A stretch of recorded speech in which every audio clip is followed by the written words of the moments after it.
Monday morning in Stockholm, and thousands of commuters pour into the city to go to work. It's a familiar enough scene all over Western Europe, but sociologists are worried because many of these people are so dissatisfied with the jobs they've come to do that it's making them ill. The problem is stress, the spreading disease of modern society, and one of its symptoms is the ever-increasing number of industrial strikes.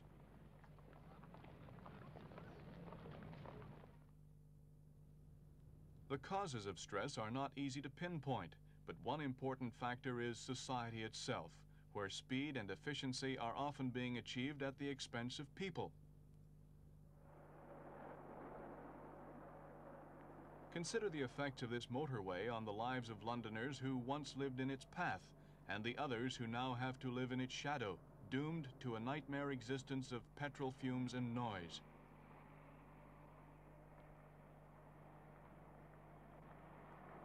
Noise, in fact, has already become the scourge of industrial countries all over the world, and medical authorities say it's a major cause of fatigue and inefficiency amongst workers.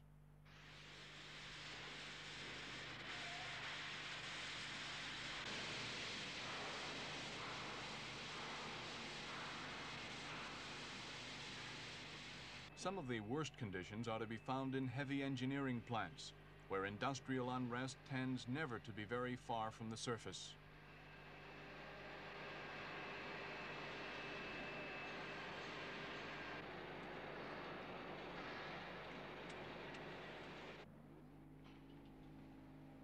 Nobody has so far been able to measure the damage that's done to health by excessive noise, but in Britain the economic loss from noise has been put as high as £2,000 million a year.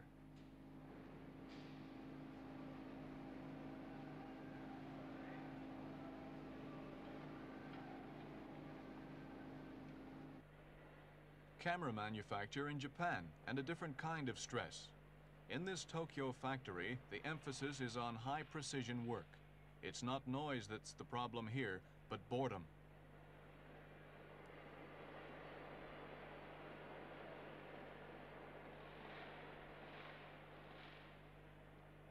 The problem is one that's shared by assembly lines everywhere. However skilled the work, it's repetitive, and workers feel frustrated because at the end of the day they don't have anything to show which they can identify as their own work.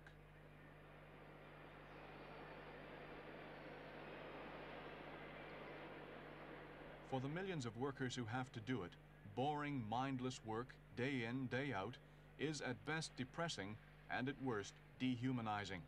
Where intelligent people are doing jobs that ought to be done by machines, no one should be surprised when an industrial fuse gets blown from time to time.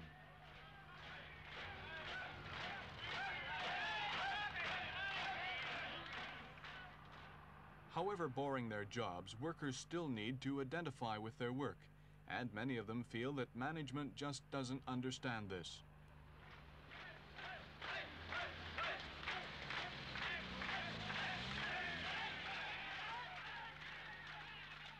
What you're looking at here is an increasingly popular form of industrial action, the work-in.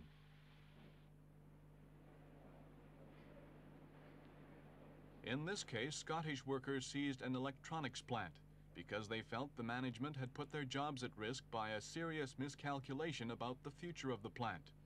When the management tried to close the factory down, the workers seized control, and machinery worth hundreds of thousands of pounds lay idle for 4 months before the dispute was finally resolved.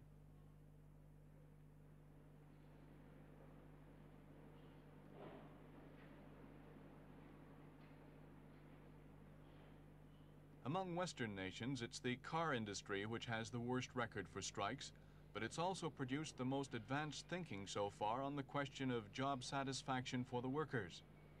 At first sight, this looks like any other car assembly line where the work is mainly repetitive. But in fact, what's happening here is a revolution in industrial thinking that's designed to stimulate the workers' interest in what they're doing.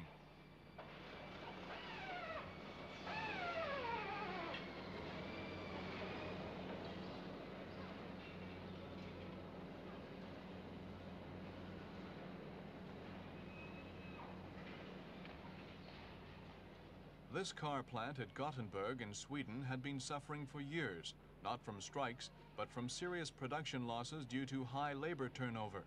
The worst year was 1969, when nearly half the workforce left. The management then decided to reorganize its production methods to make the job more attractive to its employees.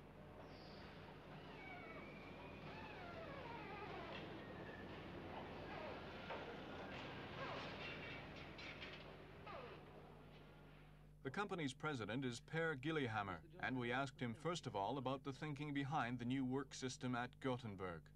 Well, the thinking is basically to provide better job satisfaction for the workers. We tend to look at blue-collar workers as quite different creatures from employees. We would like to think that a blue-collar worker wants satisfaction from his or her work, longer job cycles, more meaningful jobs, generally speaking. What advantages have there been for you, the manufacturer?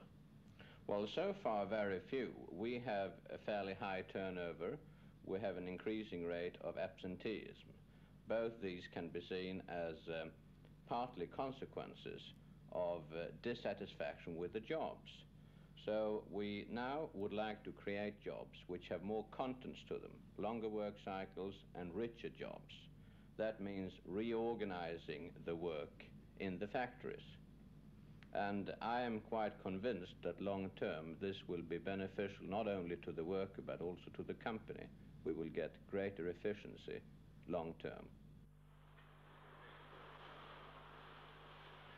The Gothenburg Revolution began, in fact, 6 years ago among the women in the upholstery shop who asked to be allowed to swap jobs around to relieve the tedium.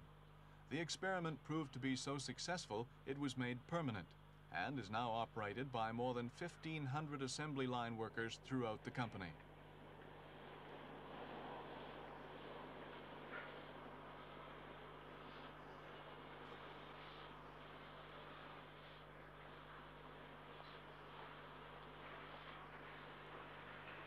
Most parts of the assembly lines are now worked by teams of 9 men, 8 production workers plus 1 supervisor.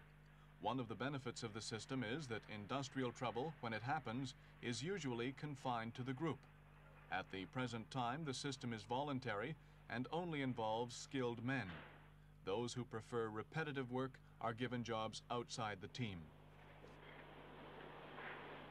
So far, the group assembly system seems to be working well, and the management says it's just as cheap to run as a conventional system.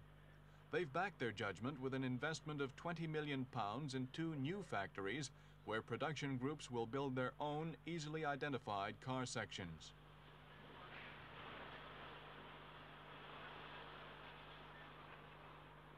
Sweden has an excellent record of reform in all areas of social policy, and it's no surprise that the impetus for dealing with the problem of job stress should be tackled here.